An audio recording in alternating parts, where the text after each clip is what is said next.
Halo semua, selamat datang. Di kesempatan ini saya akan membawakan sebuah alur cerita manhwa yang mungkin kalian suka. Oke, gak perlu lama-lama. Kita langsung ke videonya. Di suatu tempat di Pavilion Demon Sage, terlihat dua kakek-kakek yang dijuluki Evilder keempat Potion Demon dan Twin Medical Sage. Diketahui mereka adalah salah satu dari Four Great Evils, dan seorang pemuda yang bernama Jin Sohan. Oke, kita flashback dulu ya, biar kalian tahu kenapa Jin Sohan ingin mencari klan Sword Dance. Sebelum Jin Sohan dijadikan murid Potion Demon, pada masa kecilnya Jin Sohan dirawat oleh klan Sword Dance, namun Potion Demon yang mengetahui karakteristik fisik khusus Jin Sohan. Dia menculiknya dan menjadikannya sebagai bahan eksperimen sebelum menjadikannya sebagai murid. Oke, kita lanjut. Setelah 10 tahun berlatih dan menjadi eksperimen gurunya, Jin Sohan meminta izin untuk mengunjungi klan Sword Dance. Namun gurunya berpikir, apa mungkin klan yang udah merawatnya di masa kecil masih ada di sana, tepatnya di daerah Western Dark Road. Sebelum pergi, Potion Demon dan Twin Medical Sage memberikan senjata mereka kepada Jin Sohan, yang berbentuk pedang kembar bernama Twin Moon dan sebuah kipas yang bernama Asian Fan. Setibanya di Western Dark Road, Jin Sohan pun teringat saat-saat dia masih bersama klan Sword Dance. Meskipun tempat yang dilihatnya sudah berubah, ada satu tempat yang tidak berubah bernama Lost Man Christet. Setibanya di sana, saat Jin Sohan masuk ke dalam Lost Man Christet, pengunjung yang ada di dalam berikan tatapan yang mengisyaratkan, kalau tempat ini adalah tempat yang tidak orang bisa masuk dengan seenaknya. Ditambah Jin Sohan pun memakai pakaian hitam yang melambangkan sebuah tantangan. Pemilik Lost Man Christet, yang bernama Do Geon adalah salah satu orang yang dikenal Jin Sohan saat dia berada di klan Sword Dance dulu. Sekelompok orang yang berada di sana, bertanya kepada Jin Sohan tentang keperluannya datang ke tempat tersebut. Jin Sohan pun menjawab, hanya untuk pulang ke kampung halamannya untuk bertemu orang-orang yang ada di klan Sword Dance.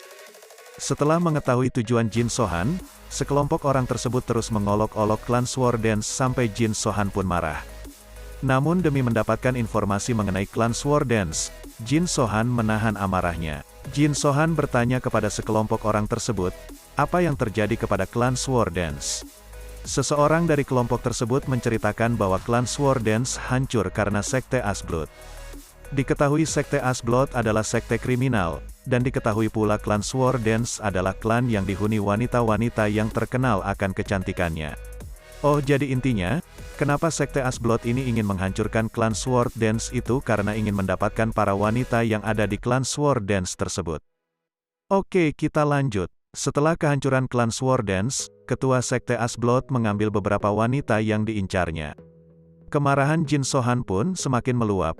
Setelah tahu apa yang terjadi kepada klan Sword Dance, orang tersebut merasakan hal yang menakutkan yang terpancar dari Jin Sohan.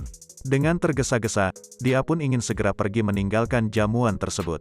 Namun sebelum pergi, Jin Sohan menanyakan hubungan mereka dengan sekte Asblood. Dengan terbata-bata dia mengatakan kalau dia dan saudaranya tidak ada sangkut paut dengan sekte Asblood. Berbeda terbalik dengan orang yang ada di belakangnya, yang bernama Jae Guang, dia memberikan informasi lebih mengenai klan Sword Dance. Dia berkata, apa kau tahu orang yang bernama Du Yang? Hari itu, Du yang sebelumnya sudah pergi untuk melakukan suatu tugas sehingga dia tidak ikut tewas dalam pertempuran tersebut. Dan berkat itu, sekte kami dapat menyekap Du yang di suatu tempat yang sunyi. Kemarahan Jin Sohan pun tak terbendung lagi. Dengan sepasang sumpit, Jin Sohan melemparkannya ke arah Jae Guang dan rekannya, dengan seketika mereka pun mati. Melihat rekannya mati, orang tersebut merasa ketakutan dan tak lama dia pun mati terkena tusukan pedangnya sendiri. Do Geon yang melihat kejadian tersebut merasa terkejut dikarenakan mereka mati sebelum sempat melakukan apapun. Jin Sohan pun menanyakan kepada Do Geon, kenapa dia tidak mengenalinya. Do Geon pun merasa kebingungan, karena dia belum pernah melihat pemuda dengan paras seperti itu sebelumnya. Namun ketika dia melihat matanya, dia teringat dengan anak kecil yang dulu ia kenal yang bernama Mong. Jin Sohan pun membenarkan hal tersebut, karena sebelum Jin Sohan menjadi murid Potion Demon, dia dipanggil Mong saat berada di klan Sword Dance. Do Geon menceritakan, ketika pada saat Jin Sohan menghilang, klan Sword Dance selalu mencarinya dengan waktu yang cukup lama, sebelum klan Sword Dance mengalami kehancuran. Jin Sohan bertanya tentang kebenaran yang sekelompok orang tersebut bicarakan, dan Do Geon pun membenarkan apa yang mereka katakan. Setelah mengetahui kebenarannya, Jin Sohan pun pergi ke tempat di mana dulu tempat tersebut adalah tempat kumpulnya klan Sword Dance yang telah berubah sekarang menjadi tempat bordir. Jin Sohan berkata kepada Do Geon, ketika dia berhasil membantai Sekte Asblood, dia akan memperlihatkan teknik tarian pedang yang dipelajarinya dari klan Sword Dance. Setibanya di sana, Jin Sohan melihat pertunjukan tarian pedang yang mereka tiru dari klan Sword Dance. Setelah tahu pemilik tempat tersebut, Jin Sohan pergi untuk menemuinya, namun bawahan pemiliknya menghadang Jin Sohan untuk menemui ketuanya. Karena kejadian tersebut, pemilik tempat itu memperbolehkan Jin Sohan untuk menemuinya. Setibanya di dalam, Jin Sohan disuguhi segelas minuman yang sebelumnya telah diberi racun oleh pemilik tempat tersebut. Jin Sohan yang mengetahui hal itu, langsung menetralisir racun tersebut yang berada di dalam tubuhnya. Pemilik tempat tersebut menanyakan apa keperluan Jin Sohan datang ke tempat tersebut. Jin Sohan hanya menjawab untuk keperluan bisnis. Jin Sohan yang sebelumnya diracuni, menanyakan apa maksud mereka melakukan hal tersebut. Mereka pun terkejut, mereka hanya berkata, ingin berjaga-jaga karena ada orang asing yang tiba-tiba ingin bertemu. Dan mereka menawarkan penawar racunnya, jika Jin Sohan bersikap patuh. Namun Jin Sohan menolaknya sehingga membuat pemilik tempat tersebut marah. Namun Jin Sohan langsung mengeluarkan auranya yang berkontaminasi dengan racun, sehingga membuat pemilik tempat tersebut dan anak buahnya terjatuh. Pemilik tempat tersebut merasa kebingungan akan hal yang sudah terjadi. Dia bertanya kepada Jin Sohan, kenapa dia melakukan hal tersebut. Jin Sohan menjawab, hanya membalas apa yang sudah dia terima. Pemilik tempat tersebut pun memperingati Jin Sohan, kalau dia macam-macam dengannya, Sekte Asblood tidak akan diam. Dia mengatakan, kalau dia berasal dari Sekte Asblood, dan tempat tersebut merupakan milik dari Sekte Asblood, dia berpikir kalau Jin Sohan tidak akan macam-macam dengannya karena dia berasal dari sekte tersebut. Namun Jin Sohan berkata, grup Crescent Moon, Sword Dance, seketika dia pun terkejut dengan apa yang dia dengar. Dia berpikir, kenapa Jin Sohan mengungkit nama itu? Jin Sohan berkata, dulu, tempat ini adalah tempat berkumpulnya orang-orang yang berada di klan Sword Dance sebelum menjadi tempat bordir. Di sisi lain, anak buah pemilik tersebut mendapatkan kesempatan untuk menyerang Jin Sohan. Jin Sohan yang menyadari serangan tersebut menangkis serangan itu dengan santai. Jin Sohan mengatakan kepadanya, jika dia ikut campur lagi, maka nyawanya akan hilang. Hal serupa pun didapatkan pemilik tempat tersebut. Sebelum serangannya mengenai Jin Sohan terlebih dahulu menebasnya, pemilik tempat tersebut pun seketika mati bersimbah darah. Bawahannya yang melihat kejadian tersebut, hanya bisa diam.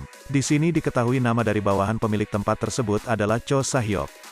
Jin Sohan berkata kepadanya, kalau dia menyerang, maka nasibnya akan sama seperti pemilik tempat tersebut. Oke, karena sekarang sudah tahu namanya Cho Sahyok, kita panggil dengan nama tersebut. Cho Sahyok hanya bisa terdiam karena ketakutan.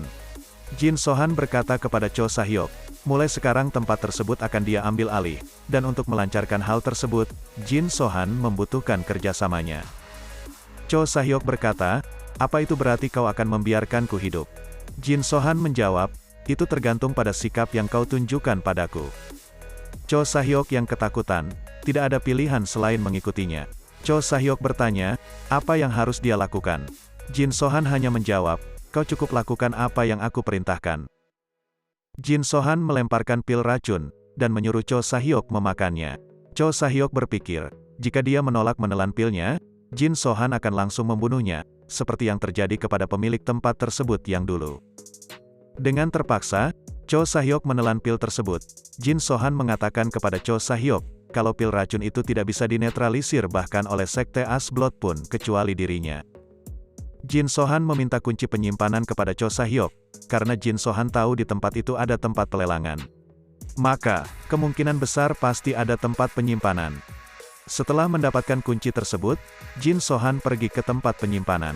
Setibanya di sana, Jin Sohan mendapati tanaman ginseng yang berumur ratusan tahun. Jin Sohan pun mengambilnya untuk dia serap saat berkultivasi. Selagi berkultivasi, tak terasa hari mulai terang. Cho Sahyok pun datang untuk membangunkan Jin Sohan. Jin Sohan bertanya kepada Cho Sahyok tentang berapa lama waktu yang dibutuhkan Sekte Asblood untuk menyadari soal kejadian kemarin. Cho Sahyok menjawab 2-3 hari. Jin Sohan memerintahkan kepada Cho Sahyok untuk memanggil seluruh karyawan dan memberikan pesannya kepada mereka. Jika ada, siapapun karyawan bordir yang ingin pulang atau keluar, maka biarkan mereka. Cho Sahyok berpikir, kalau Jin Sohan ingin menjatuhkan tempat bordir yang baru dia ambil. Jin Sohan mengatakan kepada Cho Sahyok, kalau ada karyawan yang ingin pergi ke tempat asalnya, Jin Sohan menyuruh Cho Sahyok untuk memberikan 10 kali lipat dari bayaran mereka biasanya. Cho Sahyok pun berkata, kalau hal itu dilakukan, untuk menyanggupi hal tersebut maka uang Sekte Asblot pun akan tersentuh.